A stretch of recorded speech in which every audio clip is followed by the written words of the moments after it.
So let's start with our grants committee, who is supported this last couple years by Chris Ogren and Lindsay. Good, Chris. Hi, hello. Good morning, everyone. Also not a morning person. My name is Chris Ogren. I'm the Household Response Analyst with the Coordinated Household Response Office. Also, kind of supporting COIC as the collaborative applicant, so wearing many hats these days. But COIC has been providing staff support to the Grants Committee for the past 2 years.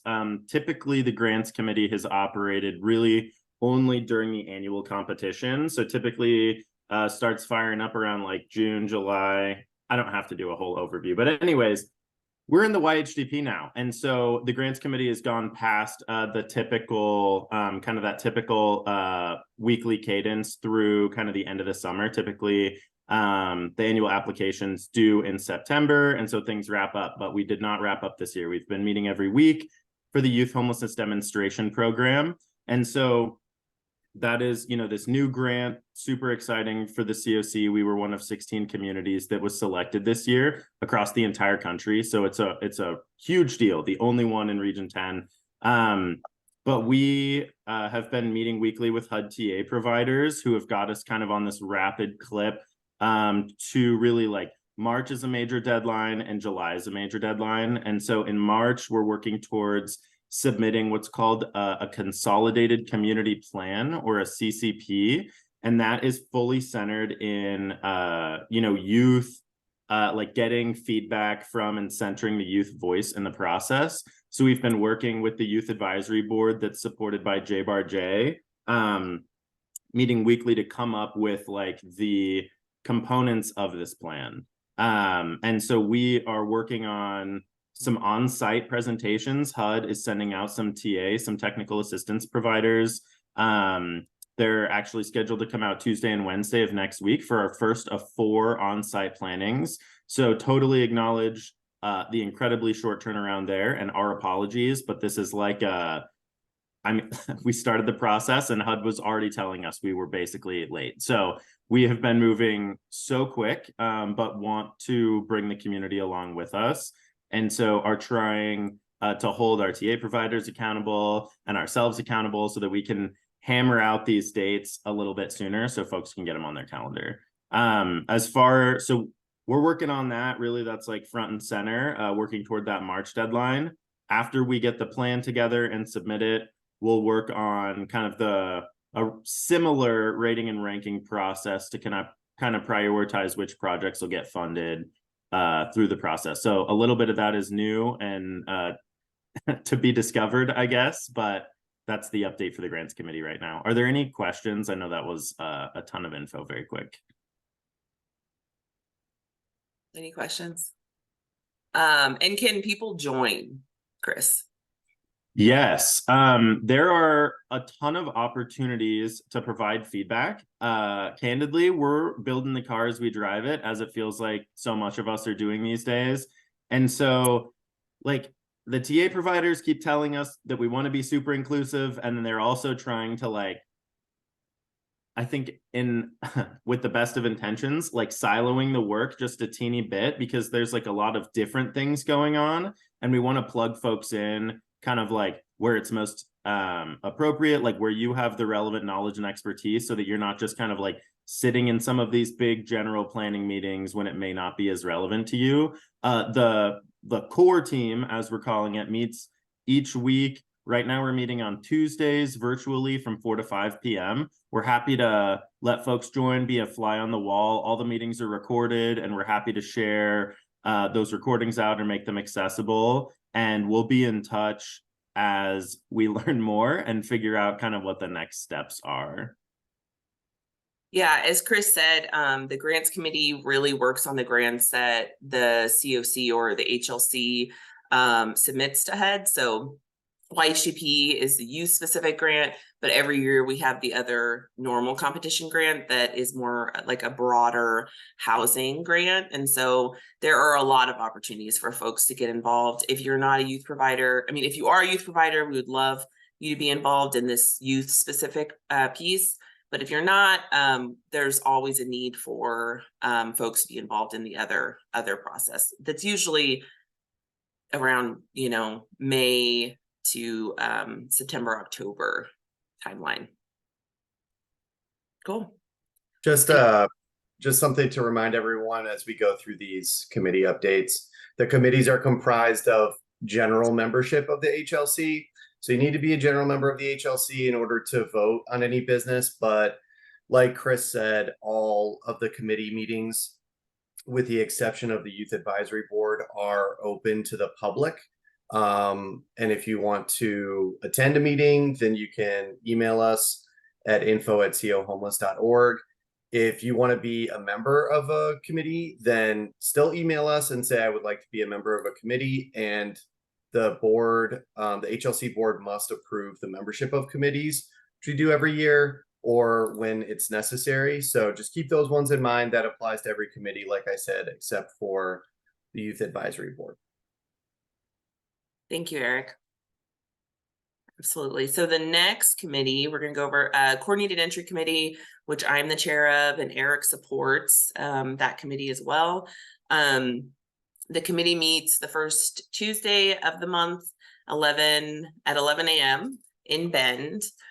It's an open committee, meaning that anyone can join. But as Eric said, there's that piece with being a voting member of that committee. You would need to be have membership with the HLC.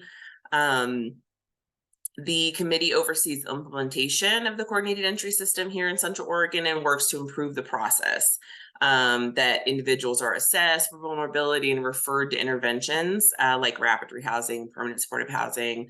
Many of you probably attend our case conferencing meetings, and that's like really going through step by step, like the folks who are assessed and matching them with programs. So it may be people that you're working with every day.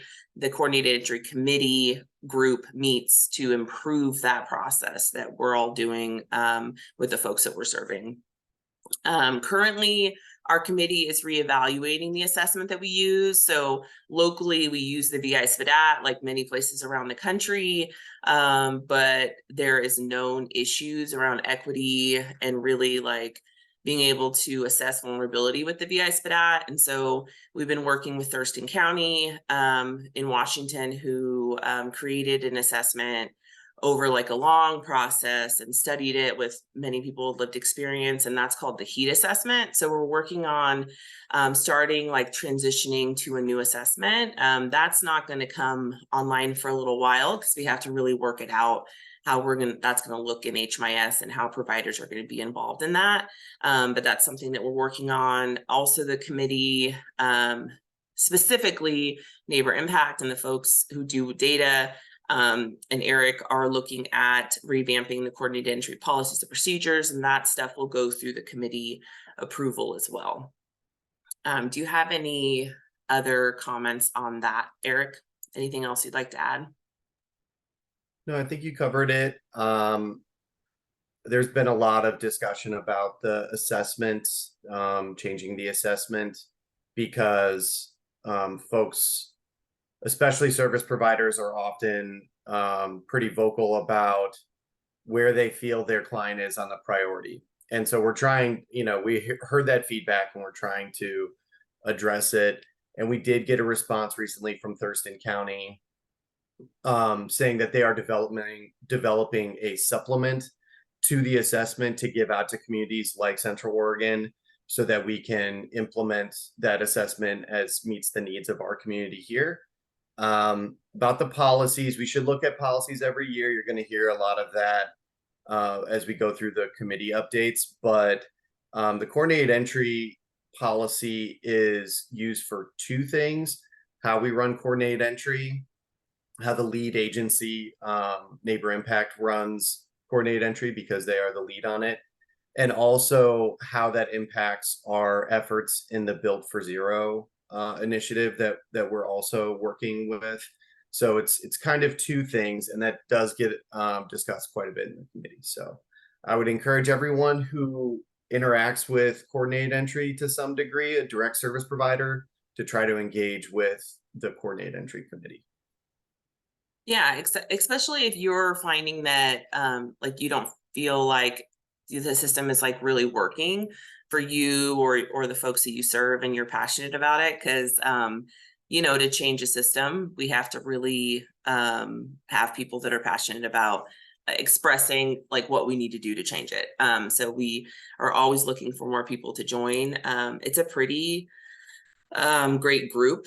We have a lot of new members, which is great. And it's great to see folks who are really, you know, on the ground doing this work at the committee. We're definitely looking for more representation in the committee, folks with lived experience, and other folks, you know, like domestic violence providers or survivor services providers, and other folks to join that committee.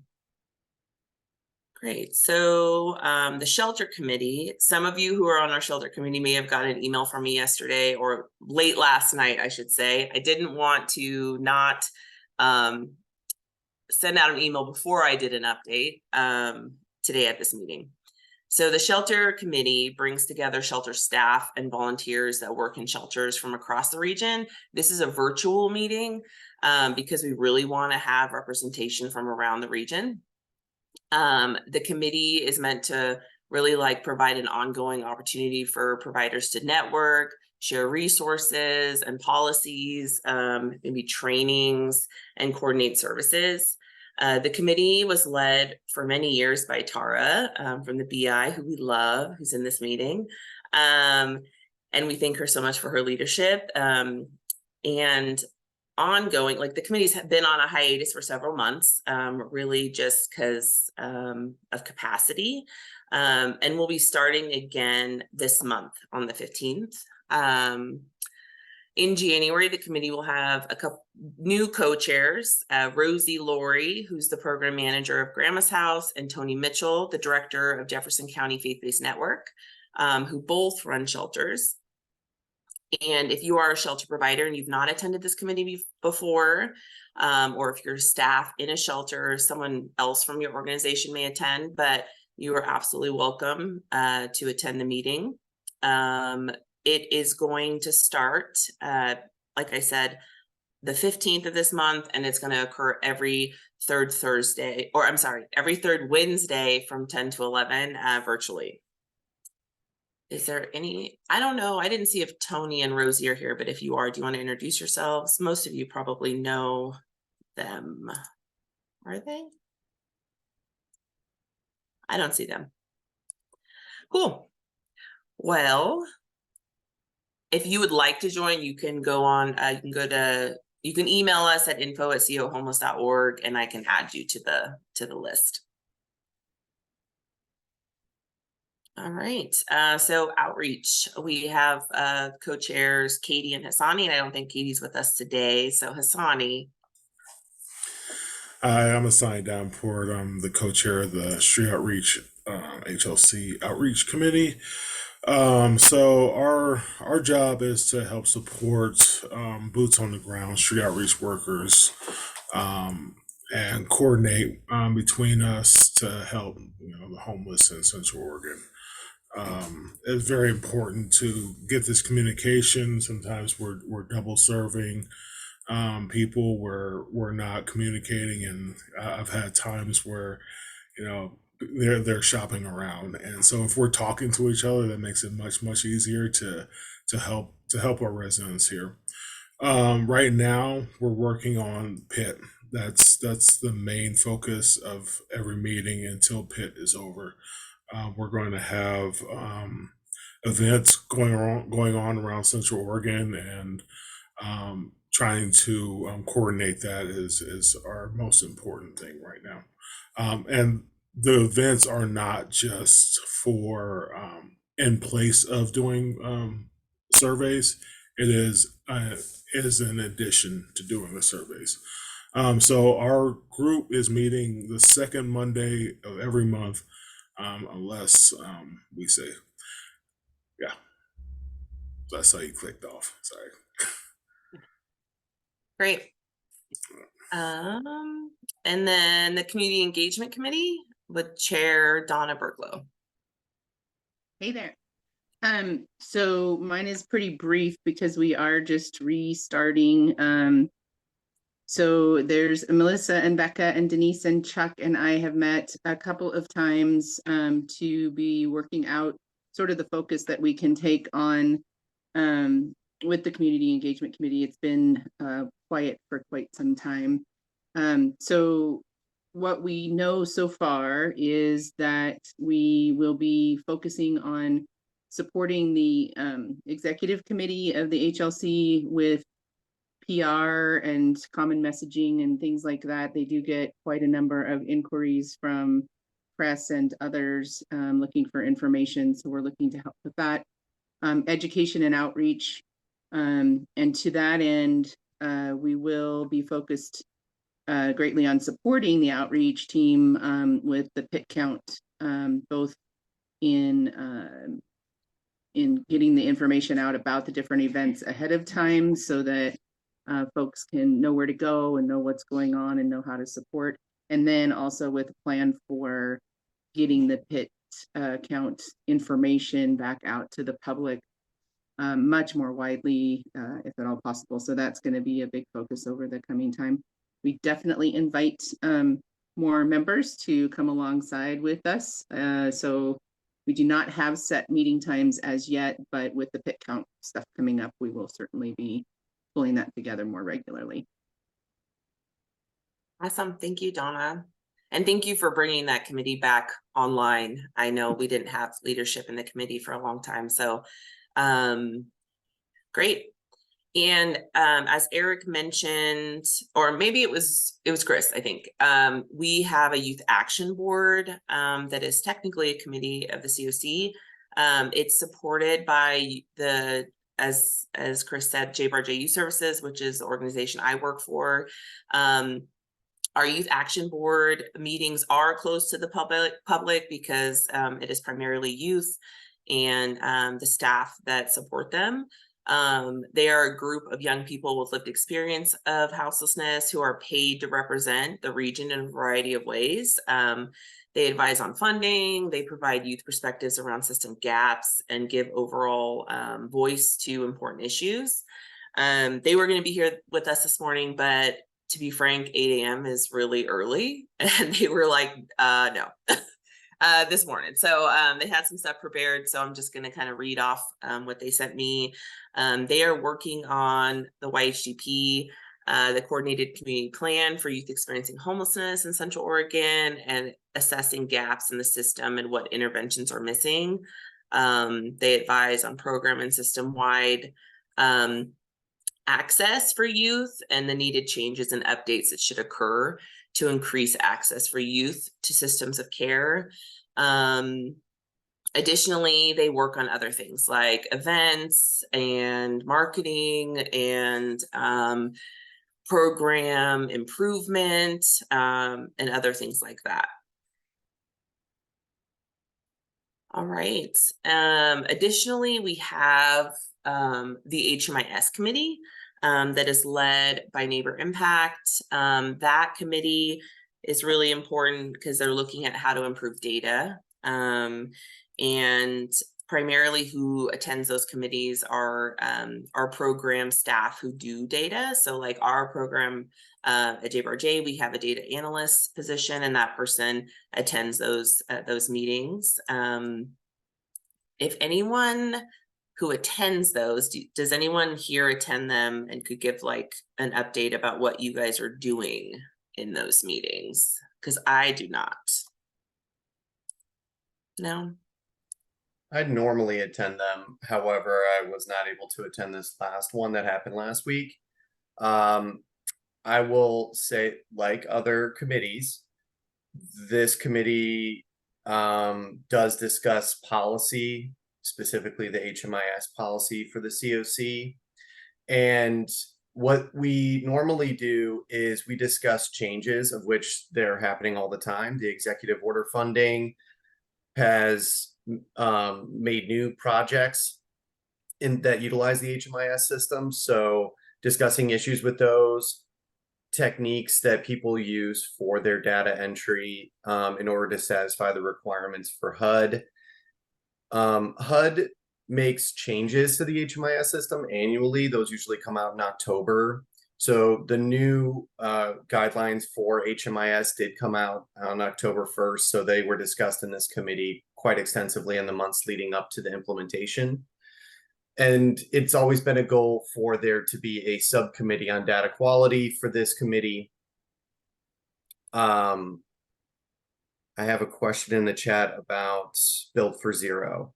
Build for Zero meetings are separate than committee meetings. However, the data quality piece is discussed in the HMIS committee because the data quality is the focus of the Build for Zero initiative. So it's kind of a combination of coordinated entry committee and HMIS committee. There's a lot of overlap there. Yeah, that's I a think really good question. I think there's overlap in a lot of committees with coordinated entry and HMIS because projects for street outreach, shelter committee, and the grants, they all intersect with HMIS and coordinated entry usually. So that's a good question. And if you're interested in the Build for Zero work, then let us know so that we can invite you to those meetings so that you can participate in them. But they are very data focused. So it would be helpful if that's your interest on the data side to also attend HMIS committee meetings. That's where the bulk of the work is being done. I don't see Ben in here, but he did lead the HMIS committee meeting on the 26th. So Yeah. we'll look again. Eliza and Eric, thank you guys so much. I'm thinking about, we probably have some new faces in the room, and we're talking about like the nitty gritty of how we get work done as the continuum of care. And so I did take a moment to just pull up on your screens a visual. Thank you, Elizabeth Kirby, who I believe is in the room, for creating this visual for us. You know, Eliza, Eric, and I serve on the board of directors with Donna and others who may be here today. And then we really rely on two agencies, Neighbor Impact, for sort of some of our processes related to data and coordinated entry, and COIC for our processes related to funding. And then the work is truly done in the committees.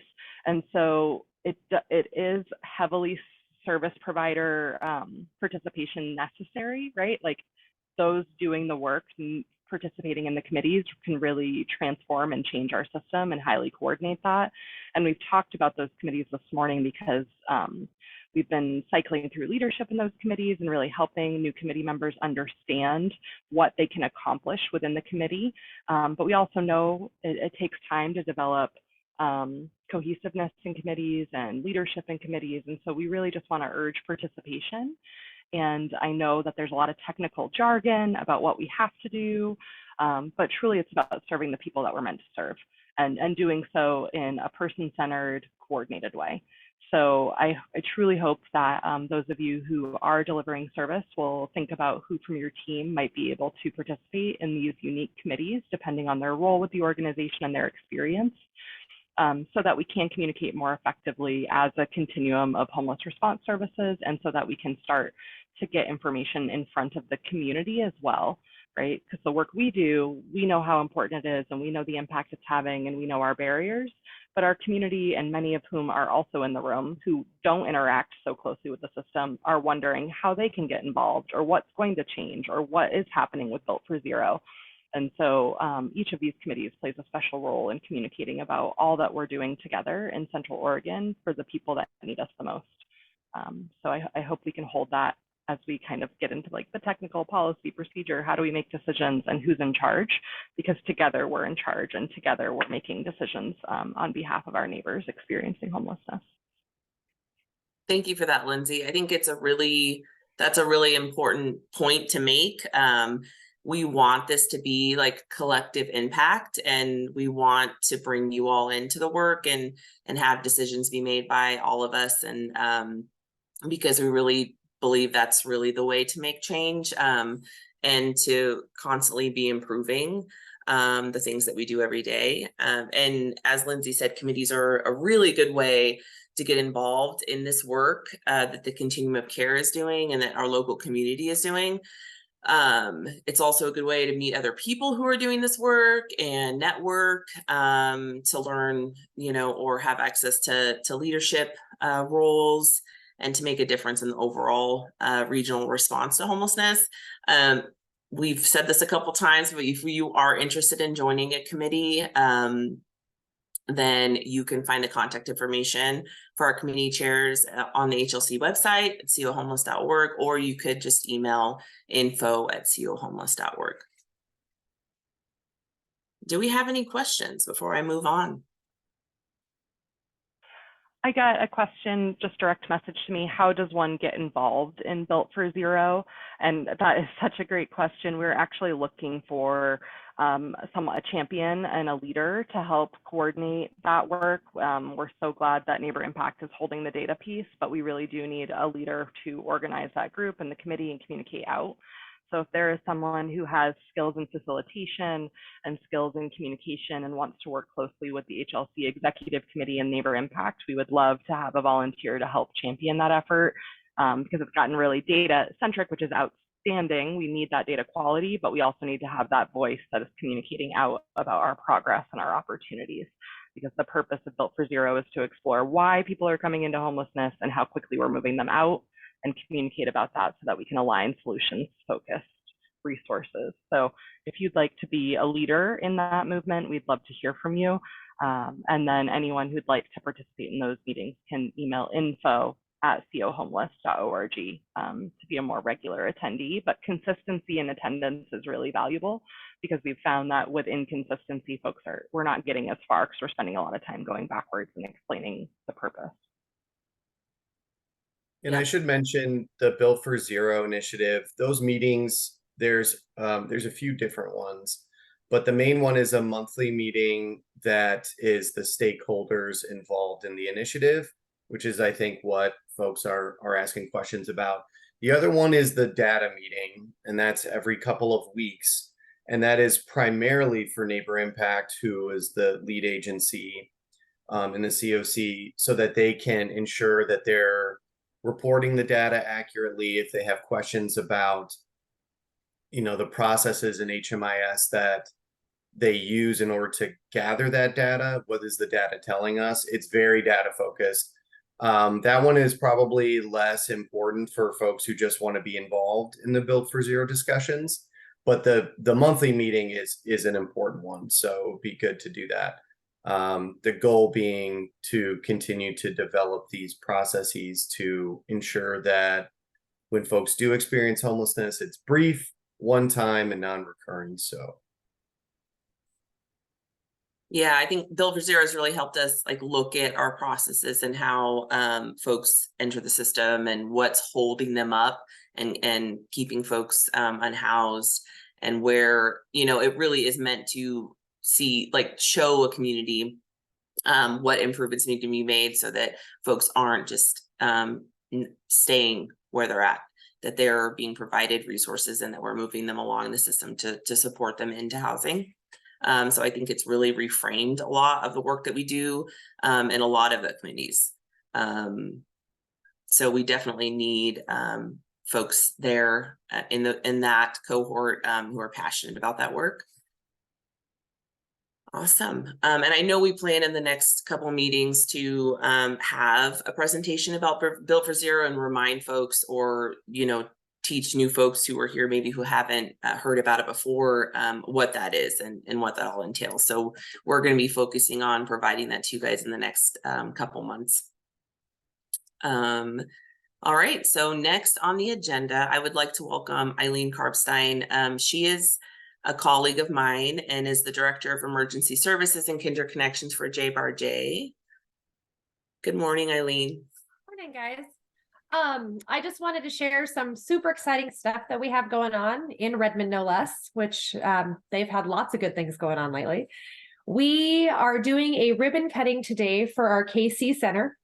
And it is going to be a youth shelter, small youth shelter, and have drop-in services. Drop-in, really how we're billing it is that it is family support services with an open door policy. So we support families in any way possible. We don't have any parameters as far as age, income, houselessness, anything. So we help everybody.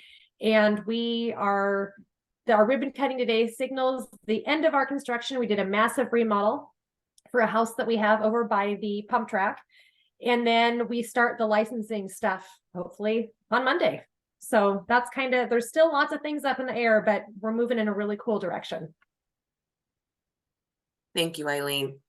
Yeah, so we'll probably have an open house after, once we know what we're allowed to, how many people we're allowed to serve there. But it's so exciting. It's been a long time coming, and you put so much work into it. Yeah, we would love to share it with you guys once it is fully up and running. We're hoping by the first of the year, we'll actually be able to provide shelter to youth. Does anybody have any questions? You guys are a quiet group. Where would it be? Where would we find you?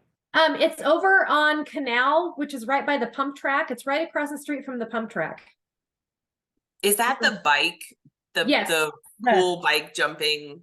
Yeah, that you can see from the parkway or whatever it is, the highway. Yeah, so it's a great location. It is. Awesome. Thank you, Eileen. Okay. Did you have an update on PIT, Lindsay, that you wanted to share, or anything else? Yeah. Good morning, everybody. Each year, point in time count comes around. That's our annual census of those experiencing homelessness in Central Oregon. We do a sheltered count as well as an unsheltered count. The unsheltered count is a particularly large effort, and you heard Hassani talk about some of the ways they're going to be conducting it when he did a committee update earlier this morning. About 3/4 of people in Central Oregon are experiencing unsheltered homelessness, so it's a heavy, people on the ground who have rapport and relationships need to be engaging with the count to help us have the most accurate count possible. So we did a small group kickoff meeting on November 1st. And we will be holding another meeting to really bring in more voices for point in time count planning on the 29th of this month.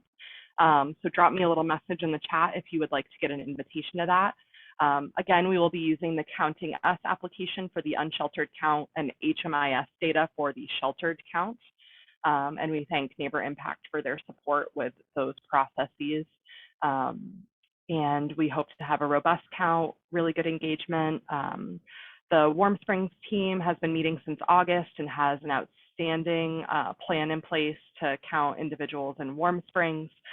In Bend, they're looking to go to their usual outreach locations like China Hat, Juniper Ridge on a regular schedule. Hassani and team are cooperating with Sisters Kiwanis, Food Pantry, and Sisters to make sure that counts happen there. And then we had a great call with the Council on Aging yesterday to talk about how we can engage in the congregate meal sites, as our aging adults are a population that is increasing in their experience of homelessness. And then thank you to Family Access Network and the homeless liaisons. They will be helping us significantly with the youth count, as well as JBarJ. So we have a good foundation in place in this post-COVID time. We just do want to urge every single person on this call to stay engaged with our newsletter so that they can get the updates about things that are happening with point in time count and point in time count training.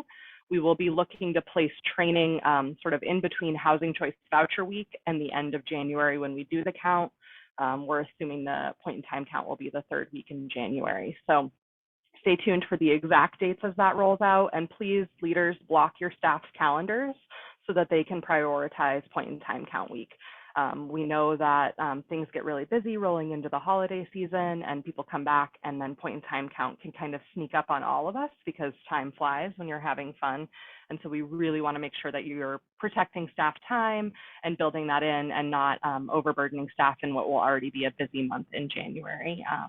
And then if you need help, this was a big topic of discussion in our November 1 meeting, was just the transparency around what help we need. So last year we had folks with, low staff capacity or illness come up, and we really just want to urge you to stay in touch with HLC during the point in time count. If you thought you were going to count in an area and then that staff is out sick for the day, let us know so we can shift resources and have a complete and robust count. So we're all in this together. We want to count with those who have the most rapport with those clients experiencing unsheltered homelessness. However, if you need help or support, we're happy to send other people out there so that we can get a really complete count. The point in time count always drives funding to our region, and the best example of that was the EO 2302 funding from the governor's office. We got millions of dollars, and that was primarily based on our unsheltered numbers and our counting. So we can get more investment in our region when we have accuracy in the count, and that also helps us compare our by name list data. Who are we engaging in regularly and actively to make sure that we are moving them through that experience of homelessness to stability. So I will put exactly in the chat the date and time of the meeting, and then send me those emails. I'm seeing some come in through direct message right now, and I will start forwarding those invites. But I'm excited to work with you all for a complete point in time count this season. Thank you. It should be mentioned about the point in time count that there are communities that have such a well-developed coordinated entry by name list system that they're able to use it in lieu of actually conducting their PIT count. And so that is a huge lift off of a lot of the outreach folks who do that work. So the entire goal of the committees and the work that we do at HLC is designed to make it easier on service providers and to improve the homeless response system as a whole. So just things to keep in mind. We kind of talked about overlap before when we were talking about committees, and this is one of those.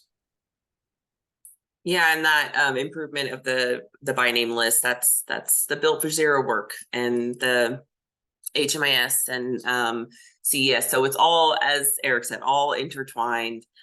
So yeah, thank you for that, Lindsay. And I know you're probably emailing people as we speak, invites. I appreciate that. If you haven't been involved in the point in time count and are interested, please send us an email or send over a little message to Lindsay. I have been involved, I think, since I was about 16 years old. We've been doing it since about that amount of time in Central Oregon and across the country. And we are going to need a lot of volunteers this year, because we're ramping up community activities that we're doing. As Hassani had said, we're doing some several events across the region, and we're going to need folks there. So even if you're not comfortable giving the survey or asking folks questions, we'll need people to hand out food or supplies at those events. So if you're interested in any way being involved, let us know.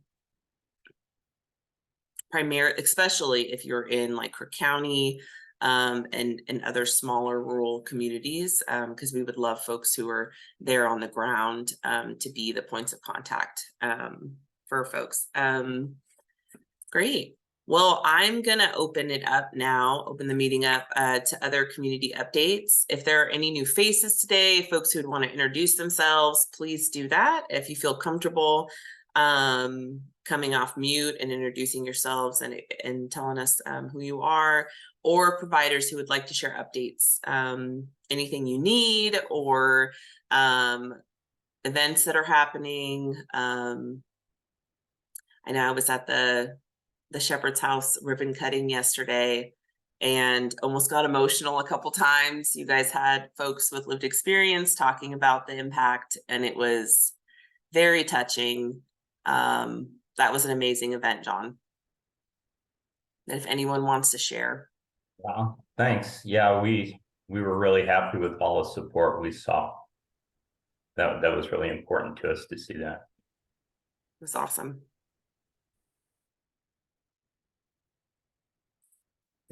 If there isn't any other pressing business, there is some official HLC business we need to conduct in this meeting too. Two of the responsibilities of the general membership every year are to vote to reaffirm or make changes to the governance charter, of which we're going to do in the January meeting 60 days from now. And the second thing is to vote on board of director positions, of which we have 2 applicants, and two board members who are going to renew their terms for another 2-year term. The governance charter is available on the website, although okay, that's something separate. Yeah, I was just looking at the chat. Sorry about that. So the two members who have put applications in for board positions, of which there are vacancies, is Leah Powers from Deschutes County Behavioral Health and Brooke O'Keefe from the City of Bend. We had a really great engagement from Eric Hagan of the Bend Police Department previously, and Brooke is looking to fill that role. So what we are going to do is we're going to vote a simple majority vote from the general membership who are here in this meeting, of which I have a roster. And so if you have filled out a general membership application and submitted for your dues or a waiver, then you're a voting member in this meeting and you can vote on either of those two. Prior to the vote, I'm going to ask for Leah Powers and Brooke O'Keefe to maybe say a little something about what they want to do on their time as a member of the board, and then we will go through a voting process. Brooke or Leah, who wants to go first? I can go first if you'd like. Go ahead, Leah. Thank you. Yeah, absolutely. Hi, I'm Leah Powers. I'm driving, so I'm going to make this really quick. I work for Deschutes County Behavioral Health. I'm a peer support specialist for the South County and Sisters Homeless Outreach Team. And kind of my motivation to get involved in the HLC is to give a voice to South County. I feel like there's a lot of houseless individuals down there who maybe oftentimes get forgot about when it comes to funding and such. So I'm just hoping to maybe make a difference in our South County area. Thank you so much, Leah. And that has been a goal of the board and the HLC, is to get more involvement in South County. So Leah is going to thankfully fulfill that for us. Brooke, did you want to say a couple things before we vote? Yeah, hi everyone. I am Brooke O'Keefe. I'm the shelter coordinator with the City of Bend. And I am just excited for the opportunity to potentially support the collaborative efforts that are already happening and that you all are already a part of.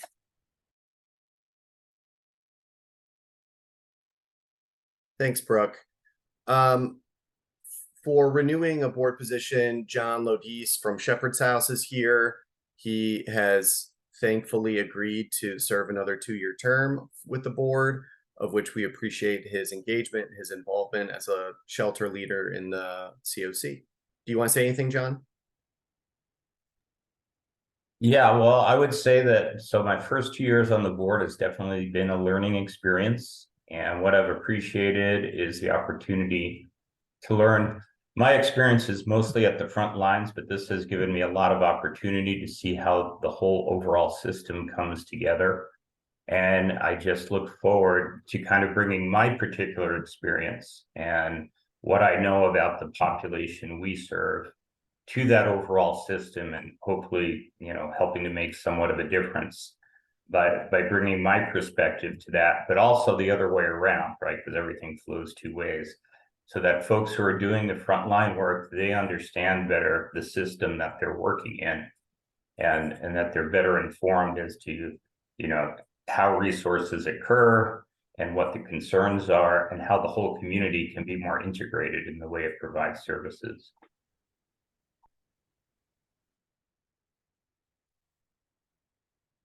Thanks, John. So the process can be pretty simple. I would ask for Lindsay or Eliza's assistance in tallying the votes, because I'm going to be going off of the membership roster and I'm not sure if they're in the meeting. But if I call the name of your organization or of your name as an individual member of the HLC, just indicate with a thumbs up emoji, thumbs down emoji, or verbally what your vote is for each of the votes. We're going to start with Leah, then go to Brooke, then go to John. It's a simple majority vote of those present. Should I put them in the waiting room?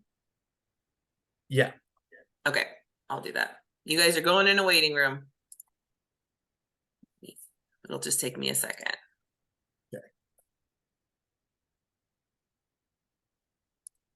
Eric, how many are we voting for again? Are we There voting are all three? 3 positions that you're voting for, but we have to go through the votes individually. Okay, thank you.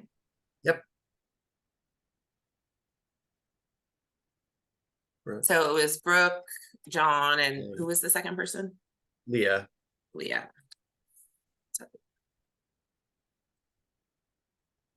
Okay, they're in a waiting room. Okay, so starting with Leah Powers for her position on the board as a representative of South Deschutes County. Someone from Bethlehem Inn, I think.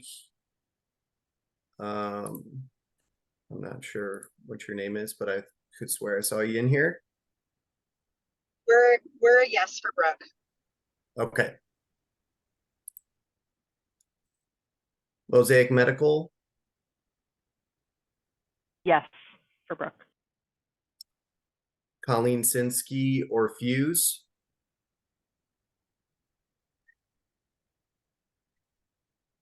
Not present.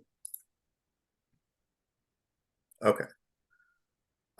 I'm not going to be able to see your screens because I have to click over to the roster list. But the next one is Peaceful Presence, Elizabeth Johnson.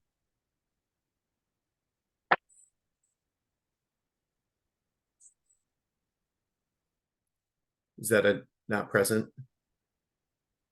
Not Yeah, present. not present.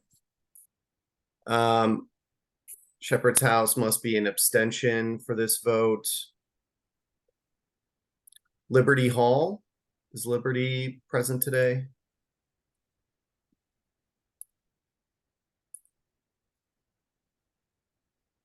Sandy Schmitz, Ben Lapine School District.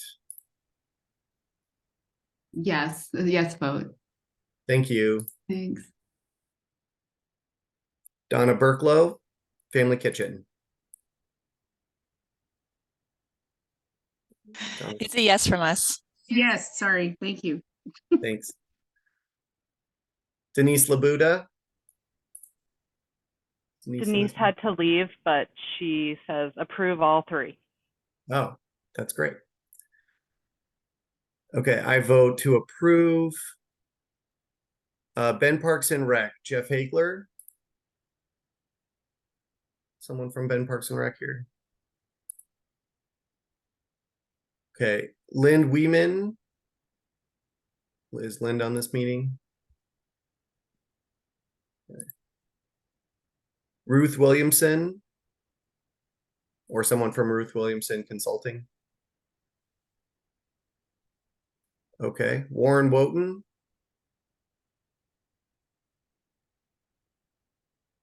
Anyone from Oasis Village? We vote yes. Thank you. Colleen Thomas or anyone from Deschutes County Health Services must abstain. I didn't see Tony Mitchell. Is there a proxy for Tony on this call? I don't Okay. see one. Joanna or anyone from camp? No. James Cook? Yes. Thank you.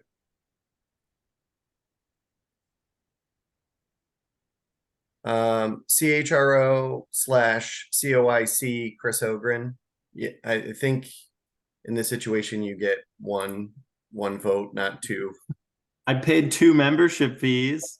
This is for Brooke. James too. For Leah.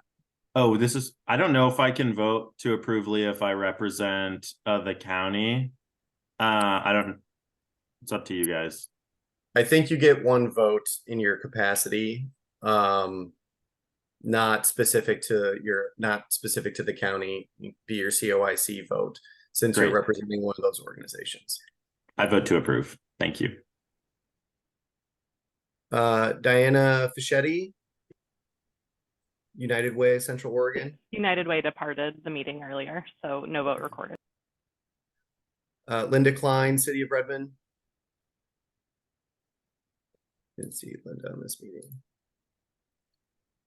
Gary Hewitt, St. Vincent de Paul. Cindy Burback from Redemption House Ministries.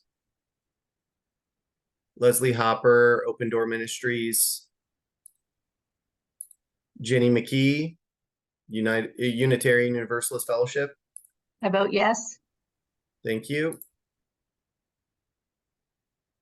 OHA, Mel Parker Anderson, or anyone from OHA? No. And finally, Kovo. Hey there, I'm here from OHA. Sorry, Melissa Parker Anderson. It just took me a minute to find my unmute, but yes, I vote. I approve all three. Thank you. And Kovo? Eric, this is Stacy from Reach. I'm sorry, I dropped off the call and I was able to get back in, but I also approve all three. Okay.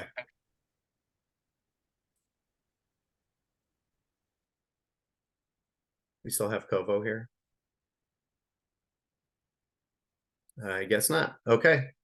No vote for them. That's the end of the list.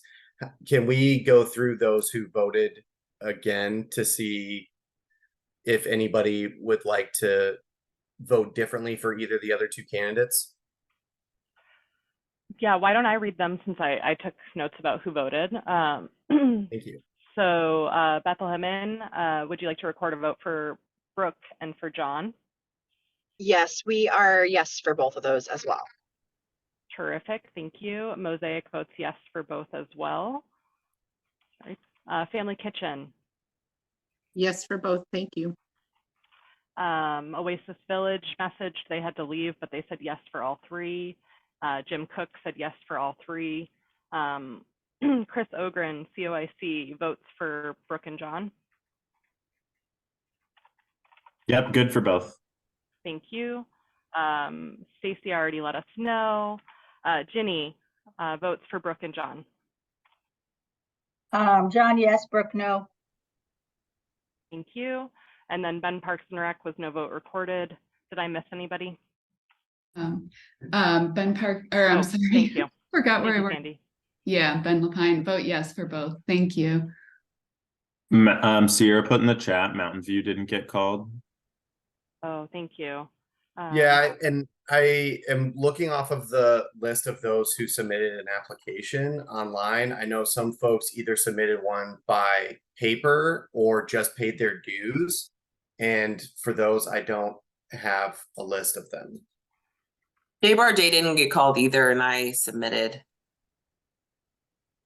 Yeah, I do not have me on the list. Oh, no, I do. I don't know how I skipped over that. And David Budnick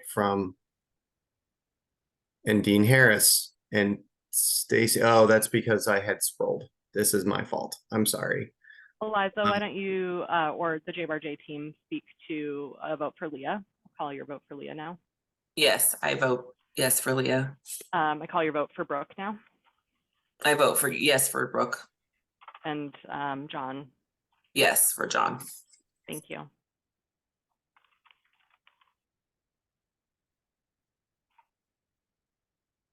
And also on this list, Dean Harris, if you're still here. I'm a yes on all three. Okay, thanks, Dean. And David Budnick from Homebridge Foundation. And Cynthia Benet from Employment Transition Solutions.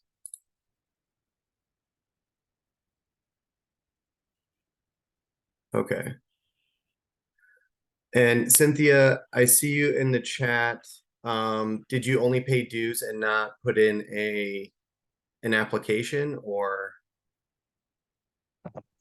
No, we put in an application. Okay, and what is I'm sorry, St. Charles. St. Charles. Yeah. Where is St. Charles on here? I can also vote for pews. Okay. Yeah, I just don't have you on this particular roster. We're gonna That's have fine. to make those Yeah. changes. Thanks. Okay. Yeah, go ahead. I always support all three. Okay.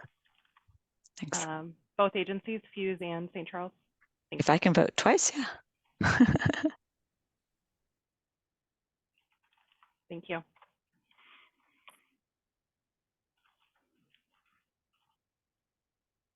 Okay. I think that's, are we complete Just here? as much, we haven't done roll call voting since we were all in person in the library room. So I just want to say thank you to the team for, because it was a lot easier when we have people raise hands or stand up. And so we'll have to think about how we do this in a virtual setting. So we appreciate it. And I do see a question in the chat, Neighbor Impact, about their voting membership. And I don't know if they've paid dues or completed their application this year. I don't have an application in here. I think Molly had said that she was going to send the dues in, so it's possible that they're in the same boat as some of the other folks here, but I don't have enough information to tell you that, Todd. Sorry. Todd, why don't we email you guys? We're going to confirm your application status and get that in, and then we can record your vote electronically, Neighbor Impact. Sounds great. Thank you. And I see the time is 9 o'clock. We understand if you guys have to cut off the meeting, we'll need a few more minutes so we can bring folks back from the waiting room and let them know the votes. And I want to just remind folks that we do not, before you leave, because I see people leaving, we do not have a meeting next month because of the holidays, but we will reconvene in January and we'll be focusing specifically on Pitt.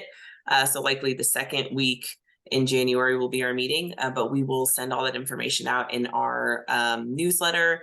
So I'm going to bring, did you already bring them back? Great.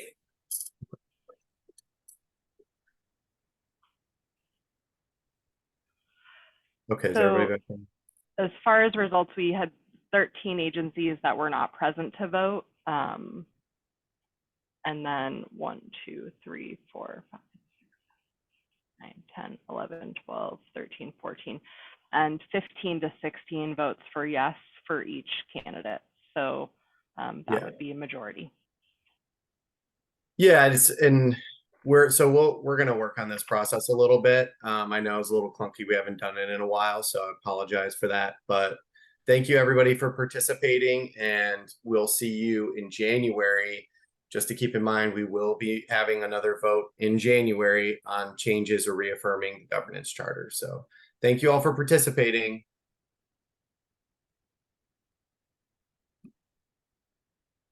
Hi guys. Wondering Thank if you. Hassani, this is Haley. I'm wondering if I can have your email address. I'd like to include you on a communication since I saw that you are a lead for the outreach committee. Okay. Yeah, I'll throw it in the chat. Thank you so much. I just want to make sure you're connected with some first responders who may be interested in supporting outreach folks with some resources for seasonal safety. Awesome. Thank you so much. Yeah, you're welcome. And Elizabeth, can you send me, just because I don't have your last name on there, so I'm not sure which Elizabeth, can you send me your email in the chat?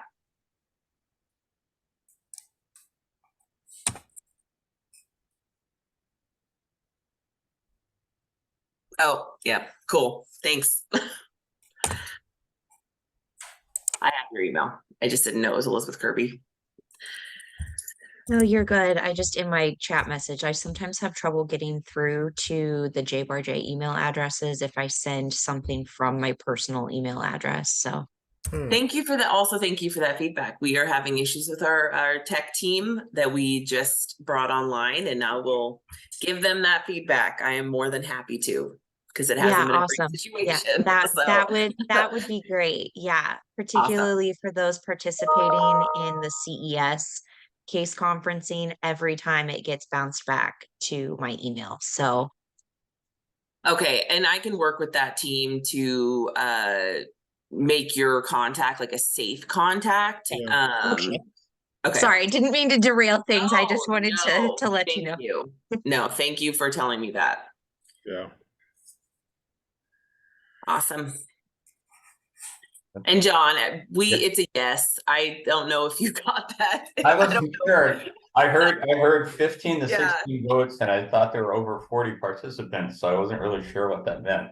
But then I heard so. I Yeah, guess they're all not members. the reason it Yeah. went that way is because not everyone, I don't think, has done their membership because it's like membership from this October. It was a little clunky, but I think a good start to like including the membership and votes again. But yes, it's a yes. Okay, well that's We're great. happy to have you for another 2 Yeah, years. I'm happy to be here. Yeah, I guess maybe I don't know. Just so what about Tony though? Because wasn't Tony up too? He was. I thought he was, but maybe. I guess we can ask Eric at the board meeting. Yeah, we can ask. Okay. Ask him. I would just say we automatically renew them, but I don't know if we're allowed to do that. Right. Okay, I'll see you in a half an hour. You guys Thanks, soon. John. Okay. See you, Nikki. You guys need anything from us before we get going? We're still recording. No, I'm good. Gotta stop.